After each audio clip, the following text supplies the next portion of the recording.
Kugarura imodoka batwaye. Imodoka yawe iyo bayitwaye rero wakoreshaga inzuki zigahita zikugarurira imodoka. Biba byoroshye cyane rero, wowe uragenda ukabwira inzuki, inzuki nazo zikakumvira, ubundi zikagenda zigahagarika imodoka yawe aho yari igeze, imodoka zikayihagarika. Rero aha mubona ni inzuki zari zahagaritse imodoka. Izi ni inzuki rero uyu mugabo wari utwaye iyi modoka yari ayitwaye, akimara kuyitwara agiye kubonabona inzuki nyinshi cyane ziramugose imbere kuri vola, ziramuzengurutse, none habura uko abigenza, imodoka ihita yihagarika kugeza aho nyirayo yaje kumenya ahantu imodoka yuzuyeho inzuki, amenya ko ariye, aragenda arayizana. Biba byoroshye cyane rero.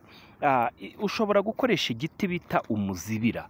Ushobora kugenda ugashaka igiti bita umuzibira, ugashaka n'ikindi giti bita nkurinkonga, ukagenda ugashaka n'ikindi giti bita rwiziringa. Ibyo biti byose urabifata ukagenda ukabishyira mu mutiba w'inzuki, ukavuga uti ni nkurinkonga, igenda inkurire imodoka yanjye, iyi ni rwiziringa, inzingire imodoka yanjye, uyu ni umuzibira, uzibira imodoka yanjye ihagarare kugeza nyibonye, uwo mwanzu kimwe namwe mugende munshakire imodoka yanjye kugeza muyigaruye. Inzuki rero zaragendaga, inzuki ziragenda zikakuzingira imodoka yawe ahantu yari igeze igahita ihagarara aho ngaho. Ariko nanone bisaba kuba ufite nk'akantu wakuye ku modoka. Urabona ukimara kugura imodoka ushobora kugenda ugakata nko ku gatapi waguranye n'iyo modoka, ugakataho gatoya, cyangwa se ukaba ufite nk'akantu k'agatara wakaseho ahantu hatoya ku modoka, cyangwa se akantu k'akuma wakuye kuri iyo modoka yawe waguze. Kuko impamvu nkubwira ni ugomba kuba ufite akantu k'akuma wakuye ku modoka yawe waguze, kuko nako inzuki ziragakenera kugira ngo zikihumurize, zibashe kuba zamenya aho imodoka yawe iri, zibe zagenda zikayizana.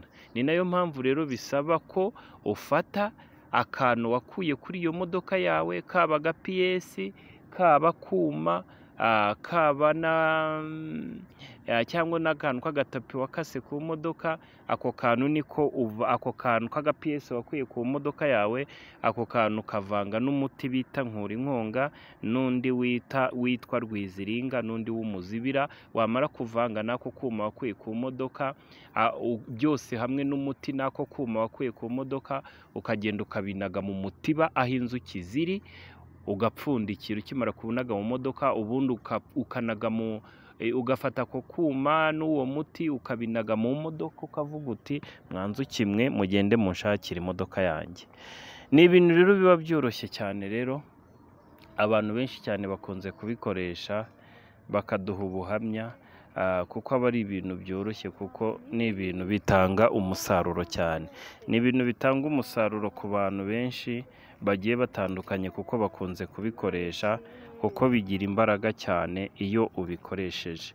Niyo mpamvu rero nagendaga mbabwira yuko ushaka kugira ngo bizaguhe umusaruro, cyangwa se ushaka kugira ngo bizagire ikintu bigukorera, biba bisaba ko nawe uba ufite akantu wakuye kuri iyo modoka, unafite n'ubu uwo muti. Biba ari ibintu byoroshye cyane.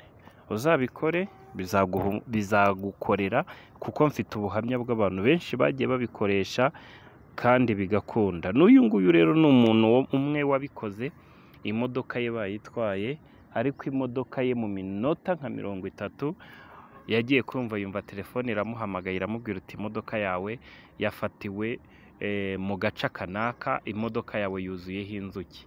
Abantu benshi cyane rero bagiye babikora, bagiye batanga ubuhamya, ni benshi. Rero imiti uba uyikeneye, kuko na muzehe hari umuvuzi gakondo nanone ushobora kubigukorera akaba yagufasha. Wenda imodoka yawe warayibuze, imodoka yawe ntuzi aho yazimiriye, hari muganga ushobora kugufasha imodoka yawe akaba yayikugarurira akoresheje inzuki. Wamusanga kuri nimero ya 07 348 06 Wamusanga kuri nimero ya 07 348 06 625. indi nimero nanone wamusangaho ni nimero ya 07 2 50 95 110, cyangwa tukamuhamagara kuri 07 3 48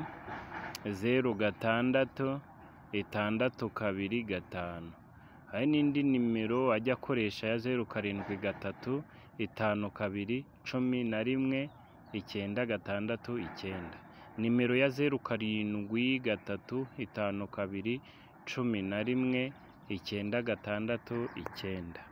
Wamuhamagara akagufasha kuko avura indwara nyinshi cyane zananiranye, harimo nk'indwara z'amarozi, indwara z'ubuhumekero, indwara zo mu gitsina, avura n'amarozi y'amategano, amahuherano, avura abagabo bashaka gutera akabariro, atanga umuti ukuza igitsina, atanga umuti ku badamu bataciye imyeyo, atanga n'umuti w'amavangingo, atanga n'umuti ibibanza n'amazu bikagurishwa kuko agira umuti w'urukundo, agira umuti w'ubucuruzi, ahuza abatandukanye, atanga uruhereko, agaruza ibyibwe, atanga umuti uzingura ibibanza byabuze abakiriya, atanga umuti w'igikundiro. Uyu muganga rero atanga n'umuti utuma ubona abakiriya mu kazi, mu mikorere, mu bijyanye n'ubucuruzi, aragufasha abakiriya bakiyongera. Kandi noneho havura n'izindi ndwara zigiye zitandukanye, yaba indwara z'abana, iz'abantu bakuru, indwara umuntu yavukanye. Uyu muganga rero avura igifu, impyiko, diyabete, kanseri, atanga n'umuti ukabasha gutera akabariro neza ku mugabo, agatanga n'umuti wa bizinesi, w'akazi, w'imikorere. Uyu muganga rero hari indwara nyinshi cyane agenda avura zananiranye, waragufasha ikibazo ufite kikagenda neza kuko agira n'umuti utuma uzamurwa mu ntera. Agira n'umuti umudamu wawe yaguciye inyuma cyangwa umugabo wawe yaguciye inyuma, uwo muti wawukoresha ugasanga umugabo yamatanye. Ni umuti rero agira, kuko agira n'umuti w'uruhereko, agira imiti myinshi cyane. Uyu muganga rero umushaka wamuhamagara kuri ziriya nimero nagiye mbabwira haruguru, akagufasha muri serivisi zigiye zitandukanye, yaba iz'imivurire kuko azwiho cyane cyane kuvura indwara z'amarozi, yaba amarozi y'amategano, amahuherano, amaryano, amatongerano, yirukana ibintu by'ibinyabingi, ibintu by'ibizimu, avura abasazi biruka ku gasozi, avura indwara nyinshi zananiranye. Rero umushaka yagufasha, hari ibintu byinshi cyane agenda akora kandi bigiye bitandukanye, yabigufashamo bikagenda neza.